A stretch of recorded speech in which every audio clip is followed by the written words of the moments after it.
Family that prays together stays together. I am Father Joseph Owori of the Congregation of Holy Cross. During this series of Mass Revisited, I would like to share with you on the topic, preparing for the Holy Mass.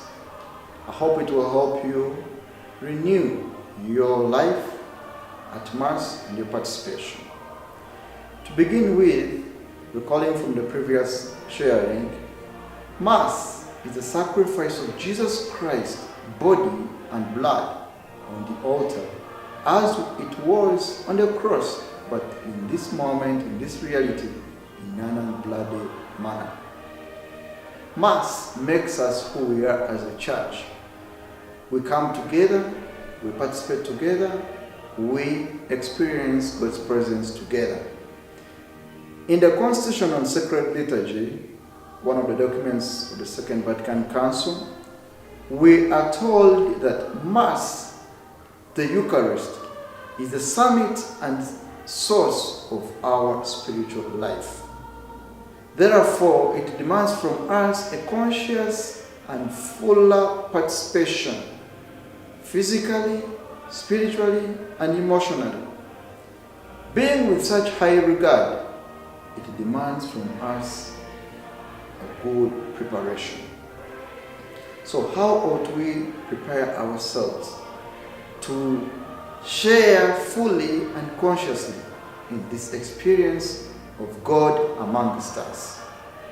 I would like to share with you some few practical suggestions that will help us walk on this journey together, that will help you participate consciously and fully in this mystery, in our hands, in our presence.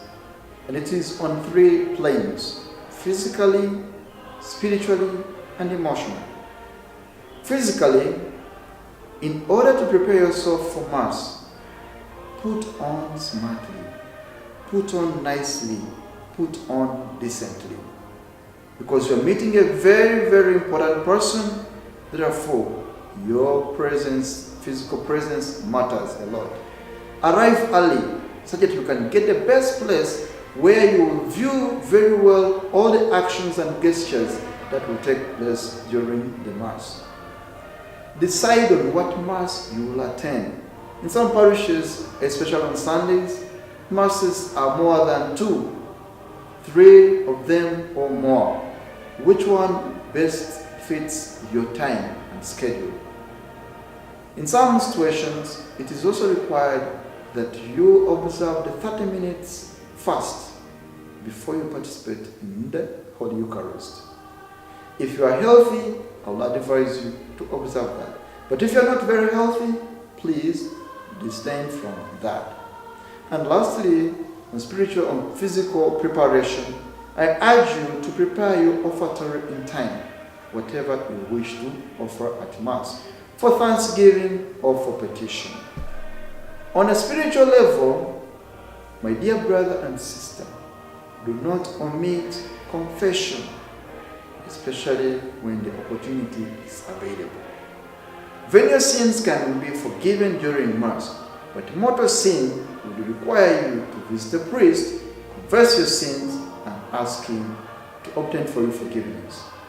Have a look at the readings of that day, for that Mass, for a Sunday. Have your personal prayer intention also prepared. I urge you during this prayer, mention by name your relatives in that Mass. Pray the prayer before Mass. St. Thomas Aquinas prepared one for you, and you will find a link to this prayer down below. If you don't receive Holy Eucharist, pray the prayer of spiritual communion. It's also indicated in the link below. Emotionally, free yourself of any emotional entanglement that will obscure you from receiving God's grace, like anger, distress, stress, such stuff. Have a heart of gratitude. It works very well to say, thank you, Lord. My dear brothers and sisters, let us remember that the Eucharist is a blessing of God to us. It's a blessing of God to you. Family that prays together stays together.